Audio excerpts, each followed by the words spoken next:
Welcome to Magpie Stories Classics, Tales from Another Time. I hope you have a pleasant time listening. Dr. Jekyll and Mr. Hyde by Robert Louis Stevenson. Chapter 1. Story of the Door. Mr. Utterson, the lawyer, was a man of rugged countenance that was never lighted by a smile. Cold, scanty, and embarrassed in discourse, backward in sentiment, lean, long, dusty, dreary, and yet somehow lovable. At friendly meetings, and when the wine was to his taste, something eminently human beaconed from his eye, something, indeed, which never found its way into his talk, but which spoke not only in these silent symbols of the after-dinner face, but more often and loudly in the acts of his life. He was austere with himself, drank gin when he was alone to mortify a taste for vintages, and, though he enjoyed the theatre, he had not crossed the doors of one for 20 years. But he had an approved tolerance for others, sometimes wondering almost with envy at the high pressure of spirits involved in their misdeeds, and in any extremity inclined to help rather than to reprove. "I incline to Cain's heresy," he used to say quaintly. "I let my brother go to the devil in his own way."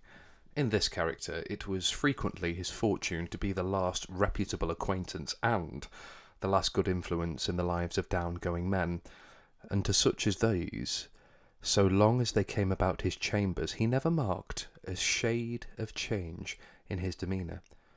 No doubt the feat was easy to Mr. Utterson, for he was undemonstrative at the best, and even his friendship seemed to be founded in a similar catholicity of good nature. It is the mark of a modest man to accept his friendly circle ready-made from the hands of opportunity, and that was the lawyer's way. His friends were those of his own blood, or those whom he had known the longest. His affections, like ivy, were the growth of time. They implied no aptness in the object, hence, no doubt, the bond that united him to Mr. Richard Enfield, his distant kinsman, the well-known man about town. It was a nut to crack for many what these two could see in each other, or what subject they could find in common. It was reported by those who encountered them in their Sunday walks that they said nothing, looked singularly dull, and would hail with obvious relief the appearance of a friend. For all that, the two men put the greatest store by these excursions, counted them the chief jewel of each week, and not only set aside occasions of pleasure, but even resisted the cause of business, that they might enjoy them uninterrupted. It chanced on one of these rambles that their way led them down a by-street in a busy quarter of London. The street was small, and what is called quiet, but it drove a thriving trade on the weekdays. The inhabitants were doing well, it seemed, and all emulously hoped to do better still, and laying out the surplus of their grains in coquetry, so that the shop fronts stood along that thoroughfare with an air of invitation, like rows of smiling saleswomen. Even on Sunday, when it veiled its more florid charms and lay comparatively empty of passage, the street shone out in contrast to its dingy neighbourhood, like fire in a forest, and with its freshly painted shutters, well-polished brasses, and general cleanliness and gaiety of note, instantly caught and pleased the eye of the passenger. 2 doors from one corner, on the left hand going east, the line was broken by the entry of a court, and just at that point, a certain sinister block of building thrust forward its gable onto the street. It was 2 stories high, showed no window, nothing but a door on the lower story and a blind forehead of discoloured wall on the upper, and bore, in every feature, the marks of prolonged and sordid negligence. The door, which was equipped with neither bell nor knocker, was blistered and disdained. Tramps slouched into the recess and struck matches on the panels. Children kept shop upon the steps. The schoolboy had tried his knife on the mouldings, and for close on a generation no one had appeared to drive away these random visitors, or to repair their ravages. Mr. Enfield and the lawyer were on the other side of the by-street, but when they came abreast of the entry, the former lifted up his cane, unpointed. "Did you ever remark that door?" he asked, and when his companion had replied in the affirmative, "It is connected in my mind with a very odd story." "Indeed," said Mr. Utterson, with a slight change of voice. "And what was that?" "Well, it was this way," returned Mr. Enfield. "I was coming home from some place at the end of the world about 3 o'clock of a black winter morning, and my way lay through a part of town where there was literally nothing to be seen but lamps. Street after street, and all the folks asleep, street after street, all lighted up as if for a procession, and all as empty as a church, till at last I got into that state of mind when a man listens, and begins to long for the sight of a policeman. All at once I saw two figures, one a little man who was stumping along eastward at a good walk, and the other a girl of maybe 8 or 10, who was running as hard as she was able down a cross street. Well, sir, the two ran into one another naturally enough at the corner, and then came the horrible part of the thing, for the man trampled calmly over the child's body and left her screaming on the ground. Sounds nothing to hear, but it was hellish to see. It wasn't like a man, it was like some damned juggernaut. I gave a few halloa and took to my heels, collared my gentleman, and brought him back to where there was already quite a group about the screaming child. He was perfectly cool, and made no resistance, but gave me one look so ugly that it brought out a sweat on me like running. The people who had turned out were the girl's own family, and pretty soon the doctor, for whom she had been sent, put in his appearance. Well, the child was not much the worse, more frightened according to the sawbones, and there you might have supposed would be an end to it. But there was one curious circumstance.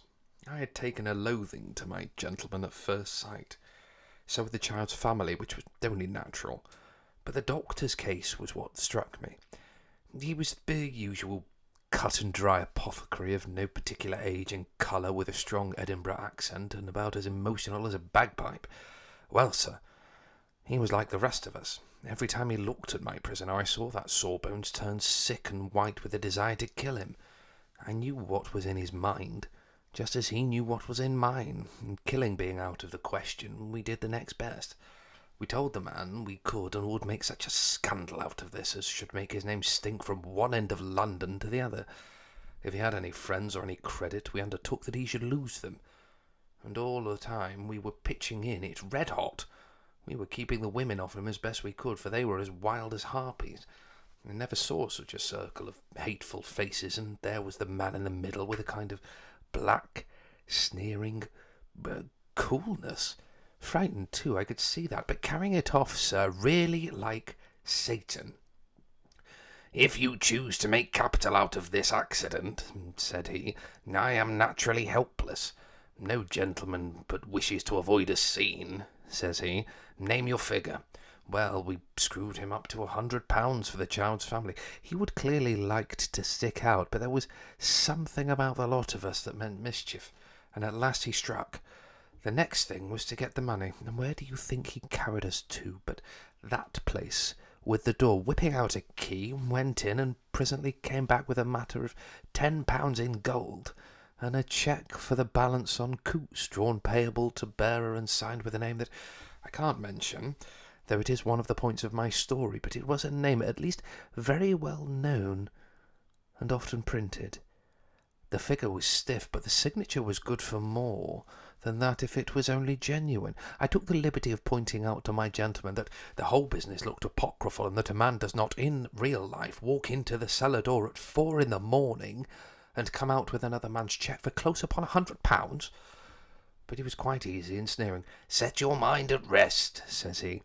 "I will stay with you till the bank's open and cash the cheque myself."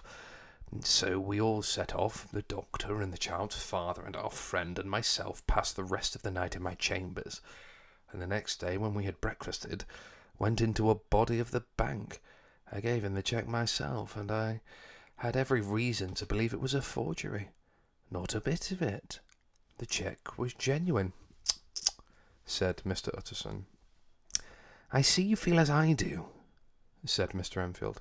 Yes, it's a bad story, for my man was a fellow that nobody could have to do with, a really damnable man.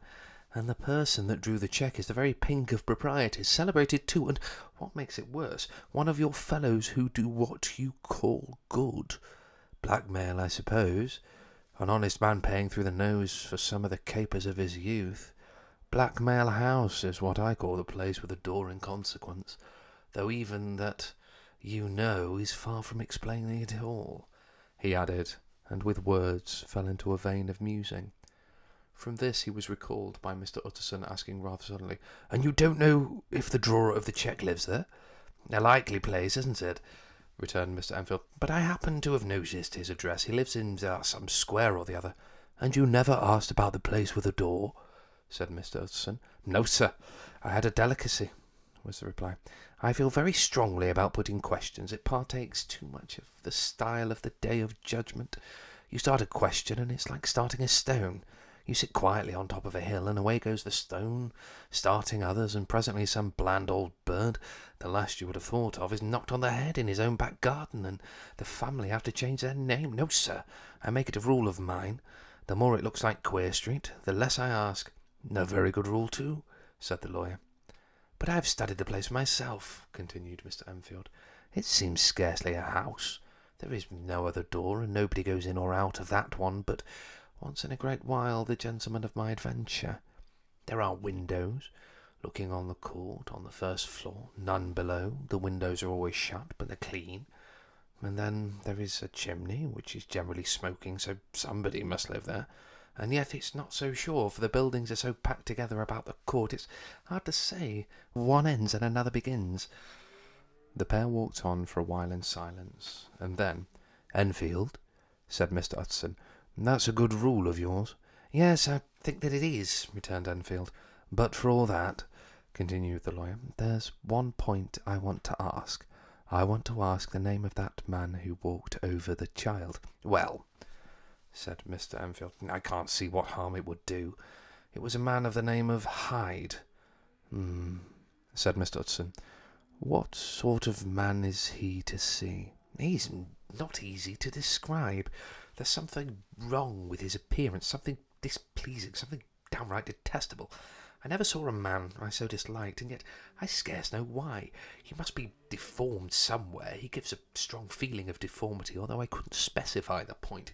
He's an extraordinary-looking man, and yet I really can name nothing out of the way. No, sir, I can make no hand of it. I can't describe him, and it's not want of memory, for I declare I can see him this moment." Mr. Utterson again walked some way in silence, and obviously under the weight of consideration. "You are sure he used a key?" he inquired at last. "My dear sir," began Enfield, surprised out of himself. "Yes, I know," said Utterson. "I know it must seem strange. The fact is, I do not ask you the name of the other party. This is because I already know it. You see, Richard, your tale has gone home. If you have been inexact in any point, you had better correct it." "I think you might have warned me," returned the other with a touch of sullenness. "But I have been pedantically exact, as you call it. The fellow had a key, and what's more, he has it still. I saw him use it not a week ago." Mr. Utterson sighed deeply, but said never a word, and the young man presently resumed. "Here's another lesson to say nothing," said he. "I am ashamed of my long tongue. Let us make a bargain never to refer to this again." "With all my heart," said the lawyer. "I shake hands on that, Richard." Chapter 2. Search for Mr. Hyde. That evening Mr. Utterson came home to his bachelor house in sombre spirits, and sat down to dinner without relish. It was his custom of a Sunday, when this meal was over, to sit close by the fire, a volume of some dry divinity on his reading desk, until the clock of the neighbouring church rang out the hour of 12, when he would go soberly and gratefully to bed. On this night, however, as soon as the cloth was taken away, he took up a candle and went into his business room. There he opened his safe, and took from the most private part of it a document endorsed on the envelope as Dr. Jekyll's will, and sat down with a clouded brow to study its contents. The will was a holograph, for Mr. Utterson, though he took charge of it now that it was made, had refused to lend the least assistance in the making of it.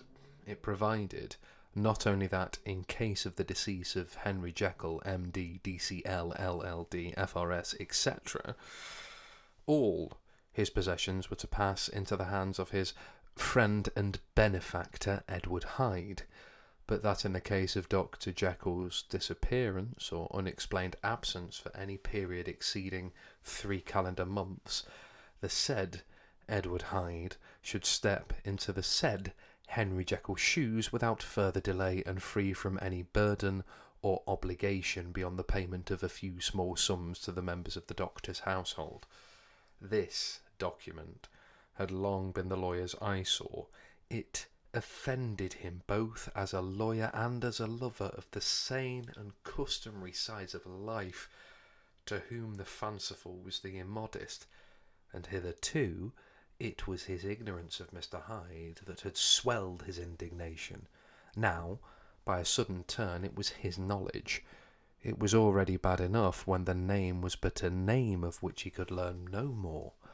It was worse when it began to be clothed upon with detestable attributes, and out of the shifting, insubstantial mists that had so long baffled his eye, there leaped up the sudden definite presentment of a fiend. "I thought it was madness," he said, as he replaced the obnoxious paper in the safe, "and now I begin to fear it is disgrace." With that he blew out his candle, put on a greatcoat, and set forth in the direction of Cavendish Square, that citadel of medicine where his friend, the great Dr. Lanyon, had his house and received his crowding patients. "If anyone knows, it will be Lanyon," he thought. The solemn butler knew and welcomed him. He was subjected to no stage of delay, but ushered directly from the front door to the dining room, where Dr. Lanyon sat alone over his wine. This was a hearty, healthy, dapper, red-faced gentleman with a shock of hair prematurely white and a boisterous and decided manner. At sight of Mr. Utterson, he sprang up from his chair and welcomed him with both hands. The geniality was, as was the way of the man, was somewhat theatrical to the eye, but it reposed on genuine feeling, for these two were old friends, old mates, both at school and college, both thorough respecters of themselves and of each other, and what does not always follow, men who thoroughly enjoyed each other's company. After a little rambling talk, the lawyer led up to the subject which so disagreeably preoccupied his mind. "I suppose, Lanyon," said he, "you and I must be the two oldest friends that Henry Jekyll has." "I wish the friends were younger," chuckled Dr. Lanyon, "but I suppose we are. And what of that? I see little of him now." "Indeed," said Utterson. "I thought you had a bond of common interest." "We had," was the reply, "but it is more than 10 years since Henry Jekyll became too fanciful for me. He began to go wrong in mind, and though, of course, I continue to take an interest in him for old sake's sake, as they say, I see, and I have seen, devilish little of the man. Such unscientific balderdash," added the doctor, flushing suddenly purple. "What of a strange demon, Pythias?" This little spirit of temper was somewhat of a relief to Mr. Utterson. They have only differed on some points of science, he thought, and being a man of no scientific passions, except in the matter of conveyancing, he even added, "Oh, it is nothing worse than that." He gave his friend a few seconds to recover his composure, and then approached the question he had come to put. "Did you ever come across a protégé of his, one Hyde?" he asked. "Hyde?" repeated Lanyon. "No, never heard of him since my time." That was the amount of information that the lawyer carried back with him to the great dark bed on which he tossed to and fro until the small hours of the morning began to grow large. It was a night of little ease to his toiling mind, toiling in mere darkness and besieged by questions. 6 o'clock struck on the bells of the church that was so conveniently near to Mr. Utterson's dwelling, and still he was digging at the problem. Hitherto it had touched him on the intellectual side alone, but now his imagination also was engaged, or rather enslaved, and as he lay and tossed in the gross darkness of the night and the curtained room, Mr. Enfield's tale went before his mind in a scroll of lighted pictures.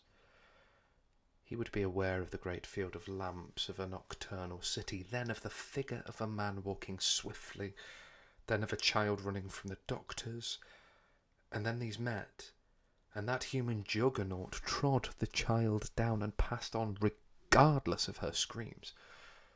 Or else he would see a room in a rich house where his friend lay asleep, dreaming and smiling at his dreams, and then the door of that room would be opened, the curtains of the bed plucked apart, the sleeper recalled, and lo, there would stand by his side a figure to whom power was given, and even at that dead hour he must rise to do its bidding. The figure in these two phases haunted the lawyer all through the night, and if at any time he dozed over, it was but to see it glide more stealthily through sleeping houses, or move the more swiftly and still the more swiftly, even to dizziness through wider labyrinths of the lamp-lighted city, and at every street corner crush a child and leave her screaming. And still the figure had no face by which he might know it. Even his dreams, it had no face, or one that baffled him and melted before his eyes. And thus it was in that there sprang up and grew apace in the lawyer's mind a singularly strong, almost inordinately set curiosity to behold the features of the real Mr. Hyde. If he could but once set eyes on him, he thought the mystery would lighten and perhaps roll altogether away, as was the habit of mysterious things when well examined. He might see a reason for his friend's strange preference or bondage, call it what you please, and even for the startling clause of the will. At least it would be a face worth seeing, the face of a man who was without bowels of mercy, a face which had but to show itself to raise up in the mind of the unimpressionable Enfield a spirit of enduring hatred. From that time forward, Mr. Utterson began to haunt the door in the by-street of shops, in the morning before office hours, at noon when business was plenty and time scarce, and at night, under the face of the fogged city moon, by all lights and at all hours of solitude or concourse, the lawyer was found to be on his chosen post. If he be Mr. Hyde, he had thought, I shall be Mr. Seek. At last his patience was rewarded. It was a fine, dry night, frost in the air, the streets as clean as a ballroom floor, the lamps unshaken by any wind, drawing a regular pattern of light and shadow. By 10 o'clock, when the shops were closed, the by-street was very solitary, and, in spite of the low growl of London from all round, very silent. Small sounds carried far. Domestic sounds out of the houses were clearly audible on either side of the roadway, and the rumour of the approach of any passenger preceded him by a long time. Mr. Utterson had been some minutes at his post when he was aware of an odd light footstep drawing near. In the course of his nightly patrols he had long grown accustomed to the quaint effect with which the footfalls of a single person, while he is still a great way off, suddenly spring out, distinct from the vast hum and clatter of the city. Yet his attention had never before been so sharply and decisively arrested, and it was with a strong, superstitious prevision of success that he withdrew into the entry of the court. The steps drew swiftly nearer and swelled out suddenly louder as they turned the end of the street. The lawyer, looking forth from the entry, could soon see what manner of man he had to deal with. He was small and very plainly dressed, and the look of him, even at that distance, went somehow strongly against the watcher's inclination. But he made straight for the door, crossing the roadway to save time, and as he came he drew a key from his pocket like one approaching home. Mr. Utterson stepped out and touched him on the shoulder as he passed. "Mr. Hyde, I think." Mr. Hyde shrank back with a hissing intake of the breath, but his fear was only momentary, and though he did not look the lawyer in the face, he answered coolly enough, "That is my name. What do you want?" "I see you are going in," returned the lawyer. "I am an old friend of Dr. Jekyll's, Mr. Utterson of Gaunt Street. You must have heard my name, and meeting you so conveniently, I thought you might admit me." "You will not find Dr. Jekyll. He is from home," replied Mr. Hyde, blowing in the key, and then suddenly, but without looking up, "How did you know me?" he asked. "On your side," said Mr. Utterson. "Will you do me a favour?" "With pleasure," replied the other. "What shall it be?" "Will you let me see your face?" asked the lawyer. Mr. Hyde appeared to hesitate, and then, as if upon some sudden reflection, fronted about with an air of defiance, and the pair stared at each other pretty fixedly for a few seconds. "Now I shall know you again," said Mr. Utterson. "It may be useful." "Yes," returned Mr. Hyde. "It is as well we have met, and apropos, you should have my address." And he gave a number of a street in Soho. "Good God," thought Utterson, "can he too have been thinking of the will?" But he kept his feelings to himself and only grunted in acknowledgment of the address. "And now," said the other, "how did you know me?" "By description," was the reply. "Whose description?" "We have common friends," said Mr. Utterson. "Common friends," echoed Mr. Hyde a little hoarsely. "Who are they?" "Jekyll, for instance," said the lawyer. "He never told you!" cried Mr. Hyde with a flash of anger. "I did not think you would have lied." "Come," said Mr. Utterson, "that is not fitting language." The other snarled aloud in a savage laugh, and the next moment, with extraordinary quickness, he had unlocked the door and disappeared inside the house. The lawyer stood a while, when Mr. Hyde had left him, the picture of disquietude. Then he began to slowly mount the street, pausing every step or two, and putting his hands to his brow like a man in mental perplexity. The problem he was thus debating as he walked was one of a class that is rarely solved. Mr. Hyde was pale, dwarfish. He gave an impression of deformity without any nameable malformation. He had a displeasing smile. He had borne himself to the lawyer with a sort of murderous mixture of timidity and boldness, and he spoke with a husky, whispering and somewhat broken voice. All these were points against him, but not all of these together could explain the hitherto unknown disgust and fear with which Mr. Utterson regarded him. "There must be something else," said the perplexed gentleman. "There is something more. If I could find a name for it, God bless me. The man seems hardly human, something troglodytic, shall we say? Or can it be the old story of Dr. Fell, or is it the mere radiance of a foul soul that thus transpires through and transfigures its clay continent? The last, I think, for oh my poor old Harry Jekyll, if I ever read Satan's signature upon a face, it is on that of your new friend."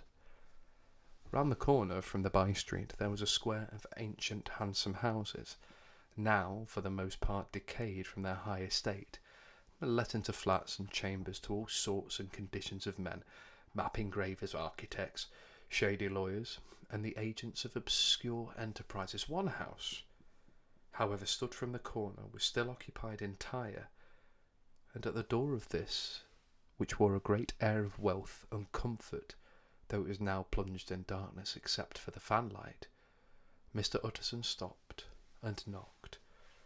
A well-dressed elderly servant opened the door. "Is Dr. Jekyll at home, Poole?" asked the lawyer. "I will see Mr. Utterson," said Poole, admitting the visitor as he spoke into a large, low-roofed, comfortable hall, paved with flags, warmed, after the fashion of a country house, by a bright open fire, and furnished with costly cabinets of oak. "Will you wait here by the fire, sir, or shall I give you a light in the dining-room?" "Here, thank you," said the lawyer, and he drew near and leaned on the tall fender. This hall, in which he was now left alone, was a pet fancy of his friend the doctor's, and Utterson himself was wont to speak of it as the pleasantest room in London. But tonight there was a shudder in his blood. The face of Hyde sat heavy on his memory. He felt, which was rare with him, a nausea and distaste of life, and in the gloom of his spirits he seemed to read a menace in the flickering of the firelight on the polished cabinets and the uneasy starting of the shadow on the roof. He was ashamed of his relief when Poole presently returned to announce that Dr. Jekyll was gone out. "I saw Mr. Hyde go in by the old dissecting room, Poole," he said. "Is that right when Dr. Jekyll is from home?" "Quite right, Mr. Utterson, sir," replied the servant. "Mr. Hyde has a key." "Your master seems to take a great deal of trust in that young man, Poole," resumed the other musingly. "Yes, sir, he does indeed," said Poole. "We have all orders to obey him." "I do not think I ever met Mr. Hyde?" asked Utterson. "Oh dear no, sir, he never dines here," replied the butler. "Indeed, we see very little of him on this side of the house. He mostly comes and goes by the laboratory." "Well, good night, Poole." "Good night, Mr. Utterson." And the lawyer set out homeward with a very heavy heart. "Poor Harry Jekyll," he thought. "My mind misgives me he is in such deep waters. He was wild when he was young. A long while ago, to be sure, but in the law of God there is no statute of limitations. Aye, it must be that. The ghost of some old sin, the cancer of some deceiving and concealed disgrace, punishment coming, paydo, claudo, years after the memory has forgotten and self-loved condoned the fault." And the lawyer, scared by the thought, brooded a while in his own past, groping in all the corners of memory lest by chance some jack-in-the-box of an old iniquity should leap to light there. His past was fairly blameless. Few men could read the rolls of their life with less apprehension, yet he was humbled to the dust by the many ill things he had done, and raised up again into a sober and fearful gratitude by the many he had come so near to doing yet avoided. And then, by a return on his former subject, he conceived a spark of hope. "This Master Hyde, if he was studied," thought he, "must have secrets of his own. Black secrets, by the look of him, secrets compared to which poor Jekyll's worst would be like sunshine. Things cannot continue as they are. It turns me cold to think of this creature stealing like a thief to Harry's bedside. Poor Harry! What awakening, and the danger of it, for if this Hyde suspects the existence of the will, he may grow impatient to inherit. Aye, I must put my shoulders to the wheel, if Jekyll will but let me," he added, "if Jekyll will only let me." For once more he saw before his mind's eye, as clear as transparency, the strange clauses of the will. Thank you for listening to Magpie Stories. You'll hear the rest of this tale soon. If you enjoyed this production, please consider liking, commenting, and subscribing.